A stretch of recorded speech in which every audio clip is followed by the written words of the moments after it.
नमस्कार, मैं हूं विजयश्री और स्वागत है आपका सियासत नगरी में। असम विधानसभा चुनाव से पहले निर्मला सीतारमण ने भारतीय जनता पार्टी का बहुप्रतीक्षित संकल्प पत्र जारी कर दिया है। गुवाहाटी में आयोजित कार्यक्रम में मुख्यमंत्री हिमंता बिस्वा शर्मा, प्रदेश भाजपा अध्यक्ष दिलीप सैकिया समेत कई बड़े नेता मौजूद रहे।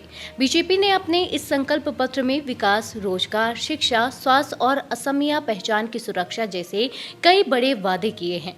आखिर इस संकल्प पत्र में जनता के लिए क्या क्या घोषणाएं की गई हैं और चुनावी मुकाबले पर इसका क्या असर पड़ सकता है, देखिए ये खास रिपोर्ट।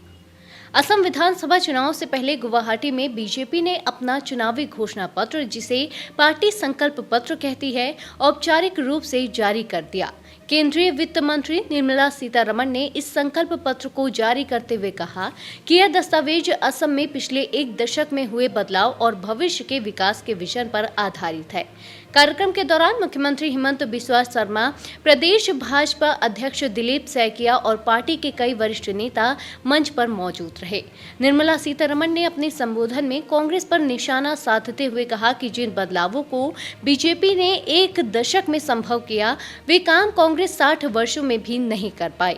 उन्होंने आरोप लगाया कि लंबे समय तक नॉर्थ ईस्ट के विकास को प्राथमिकता नहीं दी गई और इसी वजह से असम को कई वर्षों तक सुरक्षा कानूनों के साए में रहना पड़ा। उन्होंने यह भी कहा कि राज्य में शांति और स्थिरता आने के बाद विकास के अवसर बढ़े हैं, जिसके कारण अब असम के युवा अपने राज्य लौटने लगे हैं और रोजगार के नए अवसर तलाश रहे हैं। बीजेपी के इस संकल्प पत्र में नए असम के नए भविष्य का वादा किया गया है, जिसमें भूमि, विरासत और मूल असमिया लोगों की गरिमा की रक्षा को प्राथमिकता दी गई है। पार्टी ने युवाओं के लिए रोजगार के अवसर बढ़ाने, शिक्षा और स्वास्थ्य सेवाओं को मजबूत करने, बुनियादी ढांचे के विकास को गति देने और जन कल्याण योजनाओं को विस्तार देने जैसे कई महत्वपूर्ण वादे किए हैं। इसके साथ ही असमिया पहचान और स्थानीय निवासियों के अधिकारों की सुरक्षा को भी संकल्प पत्र का अहम हिस्सा बनाया गया है।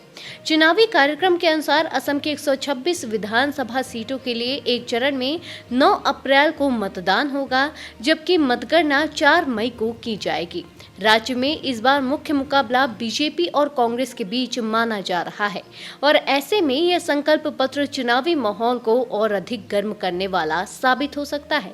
राजनीतिक विश्लेषकों का मानना है कि इस घोषणा पत्र के जरिए बीजेपी ने विकास और पहचान दोनों मुद्दों को केंद्र में रखकर मतदाताओं को साधने की कोशिश की है, जिसका असर आने वाले दिनों में चुनावी रैलियों और जनसभाओं में साफ तौर पर देखने को मिल सकता है।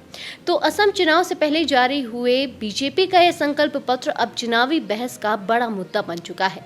विकास, रोजगार और असमिया पहचान जैसे मुद्दों पर किए गए वादे जनता को कितना प्रभावित करेंगे, इसका फैसला अब वोटिंग के दिन ही होगा। फिलहाल के लिए इतना ही। चुनावी हलचल और सियासी अपडेट के लिए जुड़े रहिए सियासत नगरी के साथ। धन्यवाद।